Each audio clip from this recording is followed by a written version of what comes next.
It happens to the best of us. You're sitting on your couch, enjoying a movie, when you realize you're thirsty. You stand up with a mission. You walk through the hallway, turn into the kitchen, cross the doorway, and then nothing. You stand there, staring at the refrigerator like it's a monolith from an alien civilization. Why are you here? Did you need a glass of water? Were you looking for the car keys? Did you suddenly decide to start a new life as a chef? Back up! Wait, what? You have no idea. You feel like a sim whose player just canceled your current action. Maybe you even checked the fridge out of habit, hoping the sight of a juice carton will jog your memory. But the why remains frustratingly out of reach. This isn't just about kitchens, either. It's walking into the office and forgetting which file you needed. It's going upstairs for a sweater and ending up checking the bathroom mirror for no reason. It's that tiny, momentary identity crisis where your purpose simply evaporates. Welcome to the glitch in the human matrix. This isn't early onset dementia, and no, the simulation isn't lagging. This is a real scientifically documented psychological phenomenon known as the doorway effect. Today, we're going to dive deep into the architecture of your brain. We'll explore why your mind hits the reset button every time you walk through a door, why your memory is organized like a Netflix series, and how you can hack your brain to stop being so, well, forgetful. The doorway effect, or technically, the location updating effect, is more than just a funny quirk of human nature. It is a window into how our brains manage information in a world that is far too complex for us to process all at once. For a long time, we thought memory worked like a continuous video recording, a seamless stream of 4K footage that captured every second of our lives from birth to death. We thought we just hit record when we woke up and stop when we went to sleep. But modern neuroscience tells us that's not how the brain operates at all. Your brain is not a hard drive. It's more like a master editor in a film studio. It is a master of efficiency that refuses to carry around dead weight data. It doesn't want to carry around every single piece of data from the last hour, like the color of the carpet in the hallway or the sound of the neighbor's dog, if it doesn't need to. Instead, it segments our lives into events. And as it turns out, physical boundaries, like doorways, are the ultimate end-of-scene markers for your subconscious mind. To understand why this happens, we have to look at the work of Gabriel Radvansky and his team at the University of Notre Dame. Back in 2011, they conducted a series of experiments that would become the gold standard for understanding this phenomenon. Radvansky didn't just watch people in real houses.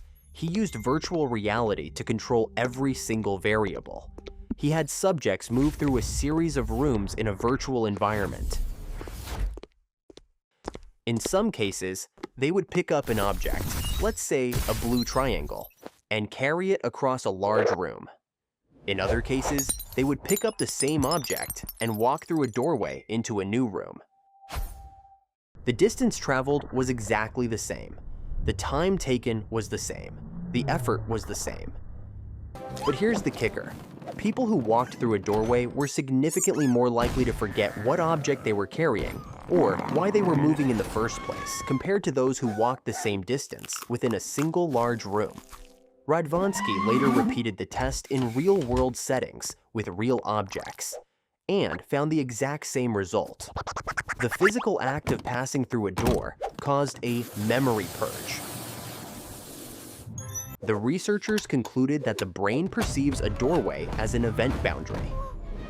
Think of it like a chapter break in a book or a scene transition in a movie.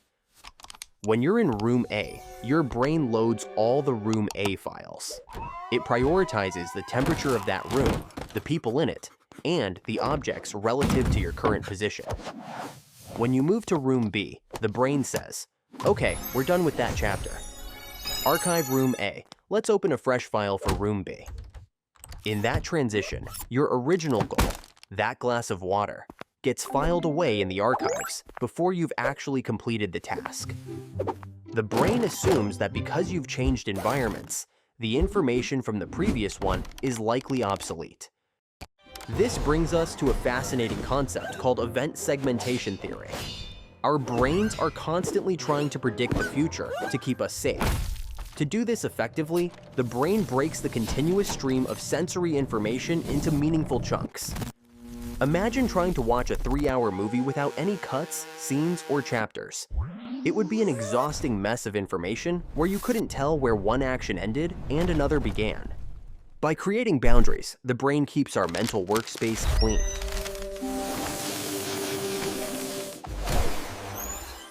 It discards details that are no longer locally relevant. When you are in the living room, the fact that your remote is on the coffee table is vital information.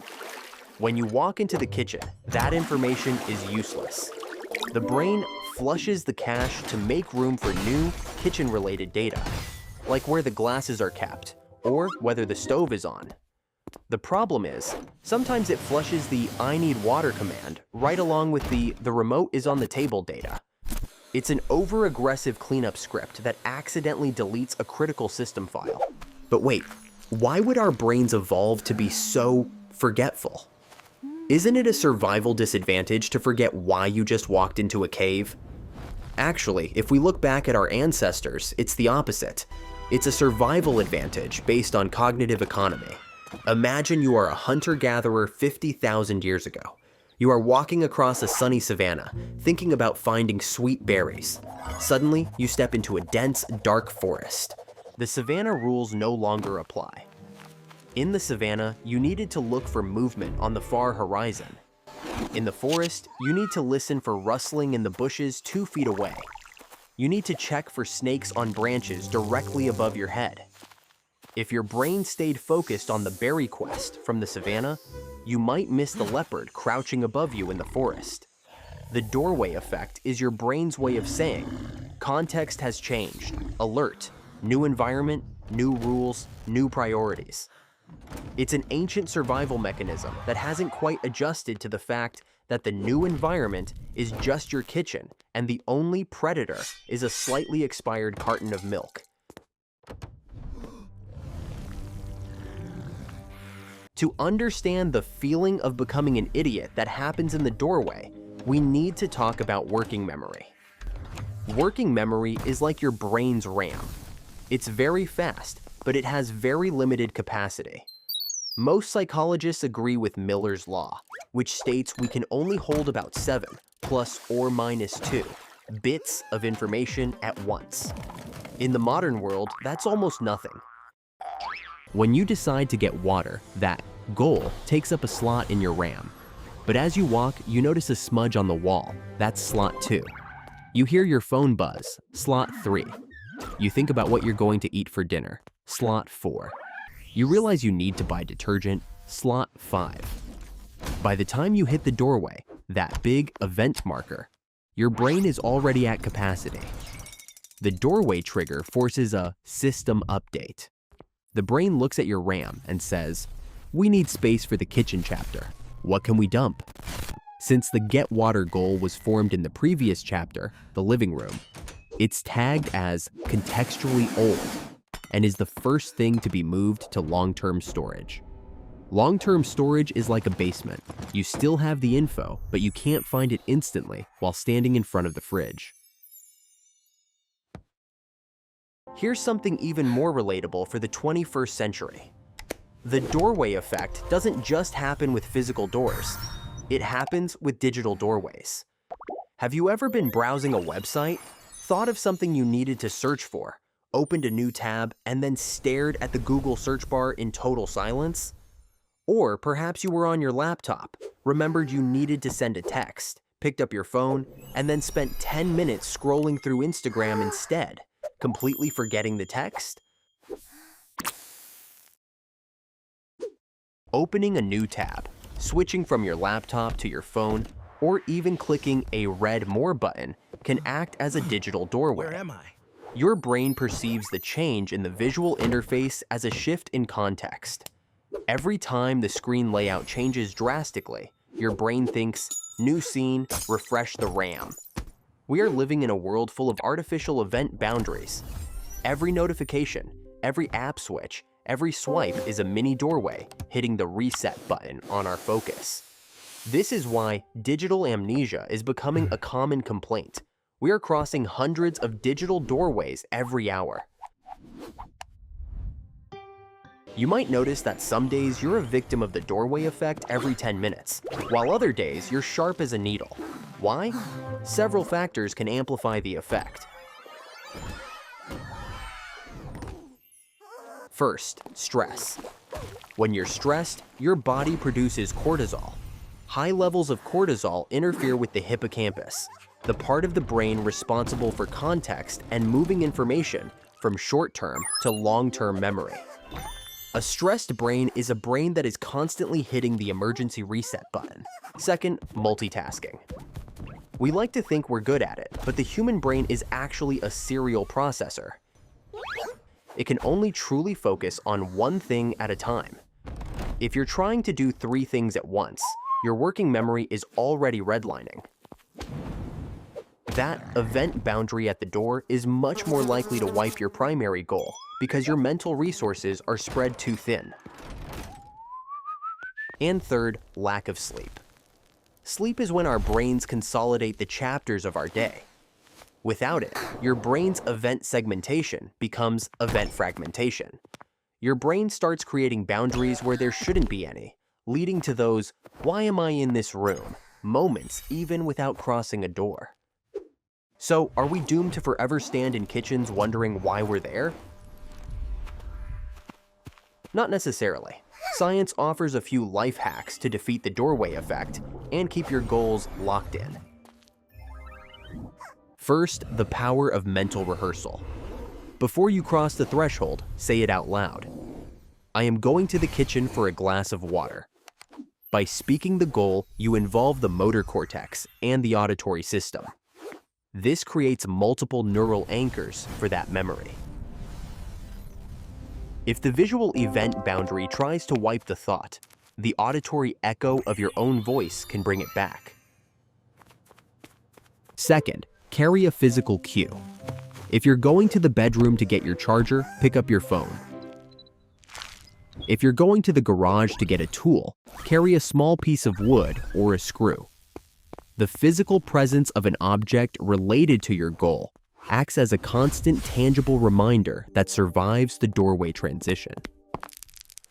It's a hardwired signal that the goal is still active. Third, the backtrack technique. If you forget, don't just stand there in the new room trying to force the memory. That rarely works. Go back to the room where you had the thought. This isn't just a myth or a ritual. When you return to the original environment, you provide your brain with the exact contextual cues it needs. The specific lighting, the smell of that room, the position of the furniture. All these room A triggers help the brain retrieve the archived goal from that specific chapter. And finally, minimize multitasking. Try to have only one mission per doorway. If you treat your movements with more intentionality, your brain is less likely to categorize your goals as disposable data. If you've been worried that these blank moments mean your brain is failing or that you're losing your edge, take a deep breath.